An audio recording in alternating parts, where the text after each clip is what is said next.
Okay, let's dive in.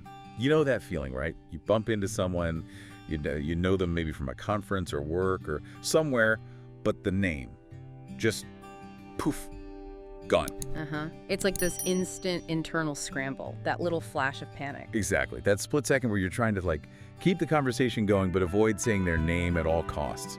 We've all been there. It's such a common social tightrope walk, isn't it? And what's interesting is how we sort of develop these little tricks, these phrases to get through it. Totally. Well, today, the source material we're looking at throws us right into that exact kind of everyday awkwardness. It's really practical conversational English.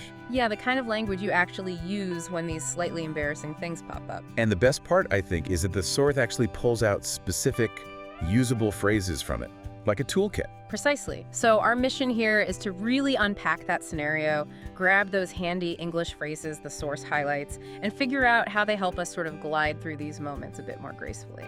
Right, with maybe a little less internal screaming. Hopefully. A lot less discomfort. Yeah, it's like getting those social survival tools ready. All right, so the source sets the scene perfectly. It kicks off with this little dialogue. Picture this. Mick runs into Anna again. They met maybe last week at a conference. Yeah, something like that. Had a good chat, connected over, sustainable energy or whatever. But now, Yeah. Mick sees Anna and his mind is just totally blank on the name. Oh, yeah. That opening dialogue, it's so relatable. It almost makes you cringe a little bit, It does. It throws you right in. And it's from that slightly awkward moment that our source starts pulling out these really useful language nuggets. Okay, so first up in this language toolkit they offer is the phrase, in a bit of a hurry. And the source explains this pretty simply. Just means you don't have much time, you're moving quickly. Right. Pretty straightforward. Yeah, but they give 3 examples to really nail down the usage. First one, could you possibly speed up? I'm in a bit of a hurry. Makes sense, maybe in a taxi or something. Yeah. Sure, yeah. Or rushing for a train. Exactly. Second example. Sorry, can't chat right now, I'm in a bit of a hurry. Okay, definitely used that one before. Oh, me too. It's a classic polite exit.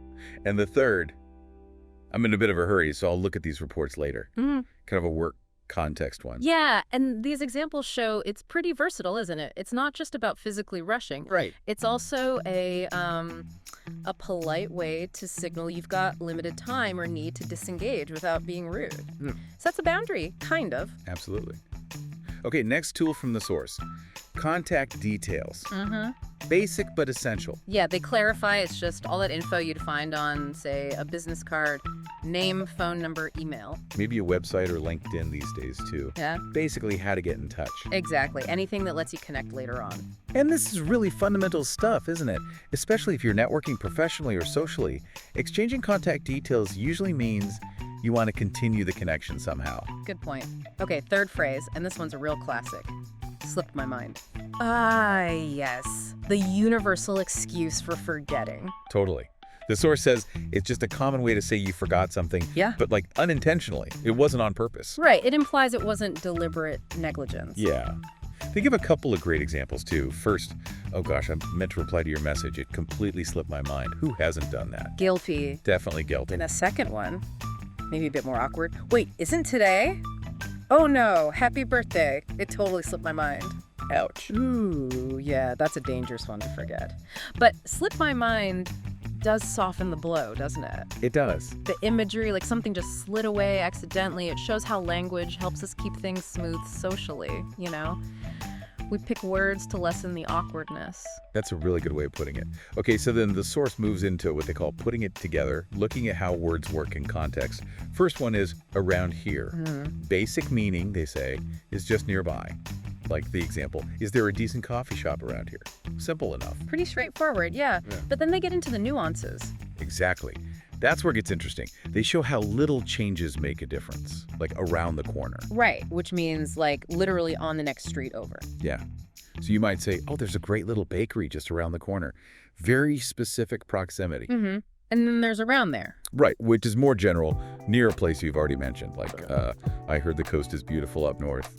Used to live around there, in that general area. These little prepositions, they seem simple, but they add a lot of precision, don't they?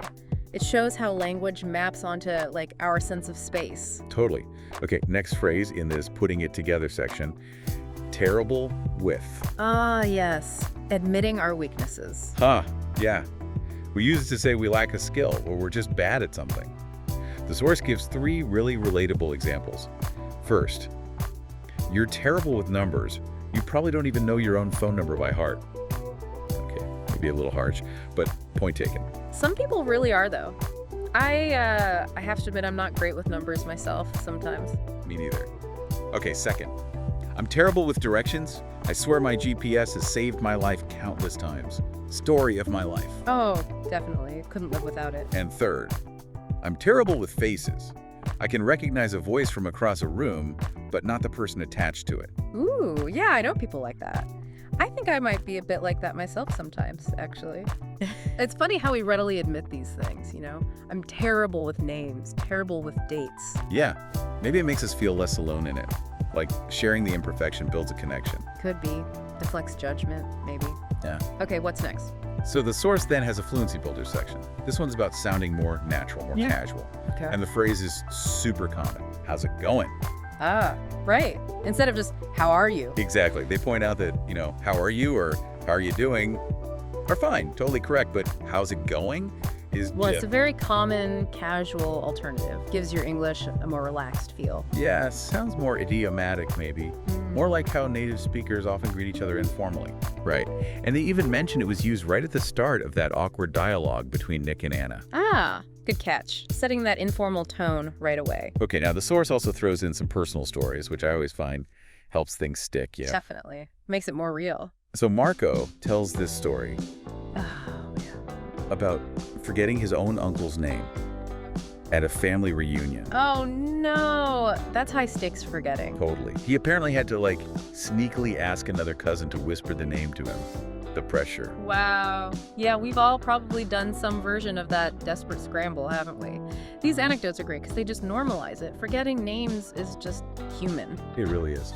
Then Erica shares her tips for when it happens in, say, a business setting, more professional context. Okay, practical strategies. I like it. Her first suggestion, just ask for their business card. Brilliant. So simple, so effective. Gets you the name without having to admit you forgot. Exactly. Or, her other tip, ask them to write down their email address. Same principle, the name's usually right there. These are great. Really low pressure ways to solve that forgotten name puzzle. It's like a linguistic jujitsu. Using the situation to get the info you need smoothly. Linguistic jujitsu, I like that. Okay, finally, wrapping up the deep dive into the source material itself, they suggest listening to that initial dialogue again, but doing it twice more. Once slowed down, and then again at natural speed. Right, that makes sense. Reinforces the learning. Yeah, they say it really helps with understanding all the bits and pieces and helps those phrases kind of sink in. Repetition and varying the speed, classic language learning techniques, helps your brain process it on different levels. Okay, so let's recap this deep dive. Thanks to our source, we've basically gathered a little toolkit of really practical, everyday English phrases. Yeah, we looked at how to signal you're in a bit of a hurry. How to talk about exchanging contact details. That useful, slightly apologetic phrase slipped my mind. Right. And we navigated the difference between around here, around the corner, and around there. Little words, big difference in meaning.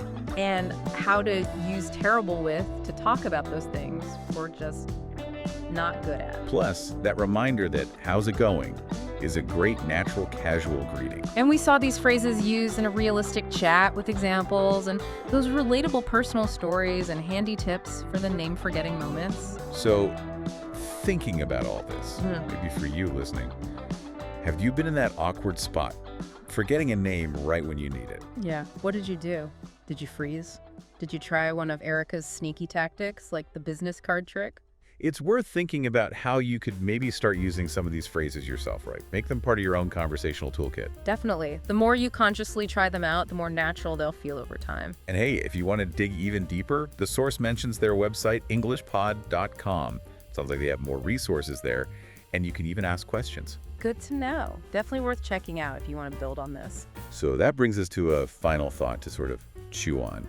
The source really stresses that forgetting names is super common. It happens to me all the time, they say. Right. It's almost universal. Which leads to the question, why? Why is it so common for us humans to forget names specifically? Good question. And maybe, thinking beyond just the immediate awkwardness, What other strategies, maybe less obvious ones, could we use to make our interactions and the people we meet actually more memorable in the first place?